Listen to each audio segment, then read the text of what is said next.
Hi everybody, and welcome to the Money Man, Money Boy show. I got Ollie Keohane as the Money Boy. Ollie, how you doing, man? Good, thanks, Kev. How are you? Good.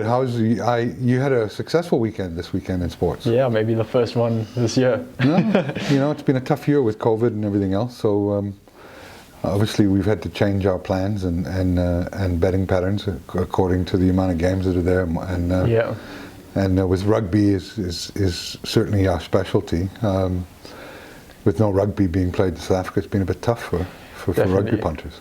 At least, I mean, you found some value in the Aussie markets even this weekend. I didn't go there, but you know, the New Zealand rugby's been cool. Sport in general is like trickling back, so I think.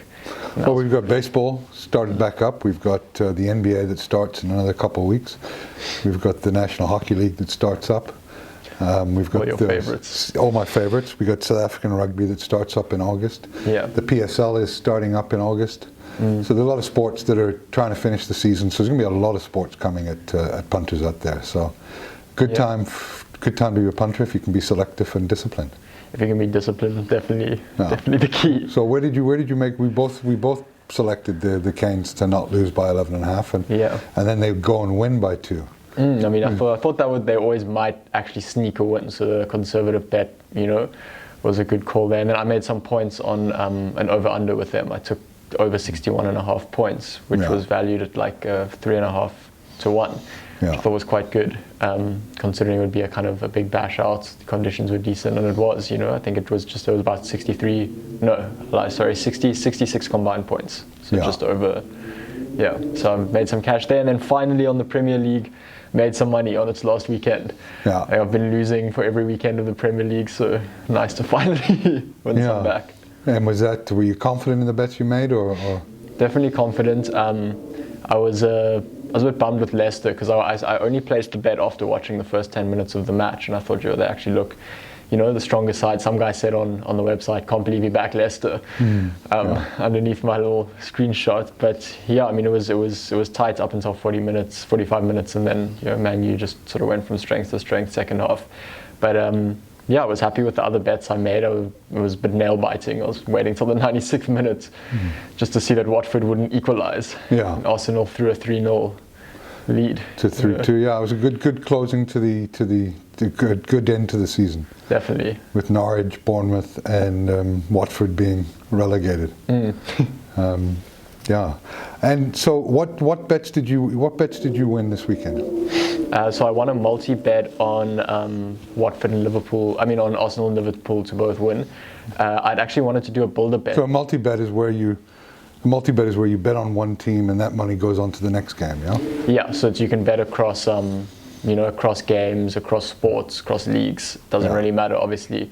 You know, the more you've got in your multi-bet, the higher your return's going to be.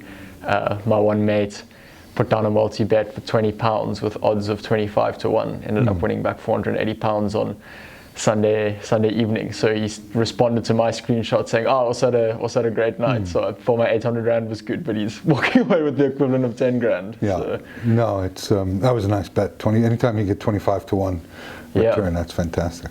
Well thought out bet from his side as well. It wasn't just sort of, I think a lot of guys get enticed by like they see a multi-bet and it's like, okay, I'm just going to pick like win, lose. But the way you want to structure a multi-bet is like, over 10.5 corners here, this team to win, this team to be leading at halftime. So you're really like selective about what you're betting on in those different matches. You're not just punting on like, out of the 7 teams playing this weekend, they'll win, they'll lose. Because that's, I think, where guys always go wrong, is that there's that one upset of the weekend, Well, that's the temptation. You've got 10 games that kicked off at one time on Sunday. And a lot of people bet on a lot of games. I can only, I've got my laptop, which has got DSTV, which has got a bit of a time lag. And then I've got another TV on, and then another computer. So I only bet on 2 matches in that. One of them being Man United, obviously, and that was was lucky to come off, but it still comes off. And the thing, if you can get a 50% selection rate on football, then you're doing incredibly well because you've got 3 outcomes. So it's incredibly volatile. Is that your sort of rule of thumb though, that you'll only bet if there's like 10 matches at once, that you'll only bet on 2 of them? Yeah, so that because I want to focus. I want to look if I can cash out. I want to look to see if there's a bet I should be making in running. Yeah, so you can't concentrate on Yeah. more than 2 games. In fact, you should only be concentrating on 1 game. It's a good tip, because I had a guy asking me sort of like, how does this, how do you make sure this doesn't become an addiction? And I just said to him, like, you've always told me don't top up your account to, to make it seem like your money's still in there. But I think, another good call would probably be pick your 2 matches and monitor those 2. Don't stretch further than that, because it's very tempting. I mean, there were, those 10 games, and it's like, oh, okay, cool, let me put a little bit of money here, a little bit of money there. Yeah, you got to look at it as an investment, and you're putting whatever money you put in there where you want it to grow, and slowly catch the monkey. It's like you've got to be pragmatic with betting. So you can't be a good bettor betting across 10 games. For sure. I don't care who you are. Yeah. So it's important to, and which we do. We talk about our losses as much as we talk about our wins. Yeah. Here, So one of your fans or mates has a question on the over/under. Yeah, just to sort of give a brief outline of over/unders, and then I thought we could also chat about where you see value in them, because like we've said from the beginning, betting is not always a direct win or loss thing. There's a lot of value in other markets, and like I saw this past weekend, over/unders, can really return you good money. So if you could just give an explanation of what they are and when you use them and find value in them. Okay. Well, an over and under bet in a game, whether it be soccer, let's focus on rugby, will be a market that's created on how many points, how many combined points the bookies think that these teams will accumulate in the game. So let's take a game this weekend that I have not even looked at the market on. You pick one and I'll tell you what the over/under might be in those games and explain it from there. The Crusaders are playing the Chiefs in Waikato. Okay. So you're probably looking at an over/under around 53.5. Yeah. Which means that if you think that there's going to be a lot of points scored, you go plus 53.5. If you think that that there's going to be less than 54 points scored, or 53 or less, then you go minus. You're going to go under the 53.5.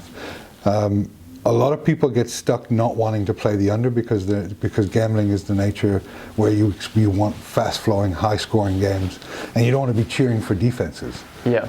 It took me many years before I started placing under bets. And what I found I was doing was I'd always play the over. Wanting to bet on a high-scoring game, fast-flowing, all that stuff. It's a gambler's trap. But the value in any under game is equal to an over game if it's the right bet. What I mean by that is, if weather conditions dictate and it's raining and it's damp and the bookies have priced in a high-scoring game, then it's a good opportunity to go under. Yeah. Even though every part of you will not want to cheer for an under. Yeah. It's the right, there's certain times where the under is the right bet to make. Because I suppose a sports fan doesn't want in the first half a total points of, accumulated points of 53.5 and then just be wishing that no one scores for the second half, It's not ingrained in any sports fan to be wishing for absolutely no action. Yeah. So I mean, at 53.5, say the total points, the bookies say 53. It's going to be, someone's going to win that bet. It's it's no draw in that scenario. And those markets fluctuate a lot, obviously, during the game too. So it's good in-game bets to be looking at sometimes. But again, we've talked about ebb and flows in game, and points come in bunches, and sometimes teams don't score for 10, 15, 20 minutes of a game, which then drastically affects the market back the other way. But an over/under bet is a bet on how many points will or won't be scored in a game. For sure. Yeah. I think that's where one has to trust. We spoke last week about trusting your research and your instinct, and it's like if you had to go for a Crusaders game, for instance, is they won't score, for 20 minutes of the first half, and the markets might change for an under, but the Crusaders always come back in the last 10, 15 minutes and will score, at least 10 points. I was very tempted to put a bet on them to win the game from the 60-minute mark. Really? And I think it was 13-10. And I just didn't. Yeah. I was glad I followed my gut and didn't place a bet, because I would have lost. Yeah, it can be very enticing though. When you see all the in-run markets like that's. I mean, there's pros and cons to everything in betting, but I guess that's like, you see value there, but you also think there is that ebb and flow, and if I try and cash in there, I might just might come back and bite me. Yeah. Well, there's always that opportunity. There's always that risk. I mean, that's why it's gambling. For sure. And so let's see how much you've learned. Where would you handicap the games this weekend? Sure, it's tough. I think So we got the Chiefs versus the Crusaders in it's in Waikato. Waikato. I think, to be honest, the Chiefs, I don't see them winning a game this season. I think it's now just 8 losses in a row. Every week it's a TMO referral and this, and I just don't think they're really there mentally, physically, and the Crusaders are the top side in the country. I would say 8.5. The Crusaders, just over a try, because the Chiefs winger's out now as well. Suffered another injury blow. Oh, shame, man. I don't know how to pronounce his name, but yeah. I would say around 7.5, but 8.5. So you're getting there. Yeah. And the Blues Highlanders. Blues Highlanders. It's in Dunedin. I don't know. I might look to take probably be about a 10.5 market, but I'll take 10.5 for who? I think they'd give. I'll take plus 10.5 for the Highlanders. I don't think the Blues would beat them by more than 2 tries, but I think the Blues could be valued at over a try. Yeah, I think the handicap on that's going to be around 5.5. I haven't seen it yet, but really? Yeah, it won't be as high as 10.5 on an away game. Yeah, that's true. If the Blues were at home, yeah, it would be maybe 10.5, 9.5, but not. Highlanders are a funny side, though. It's like you kind of expect them to get smashed, then they don't. Then you expect them to put up a fight and they get smashed. So, well, all New Zealand derbies are reasonably close. Even the ones that have ended in 20-point wins for the Crusaders were close until the 60th, 70th minute. For sure. So it's a tough market to bet on, but that's why I steer away from any double-digit handicaps in New Zealand rugby, because those teams the Chiefs are capable of beating the Crusaders this weekend. Yeah. So I'll be very interested in a handicap, and on Thursday's show we'll make our selections and see if we can get some people get tip some winners. Yeah, hopefully we'll carry the momentum. I think we both had 2 good weekends. So yeah. Carry it on to next week. I hope so. Thanks, Kev. Thanks, Ollie. Cheers, mate.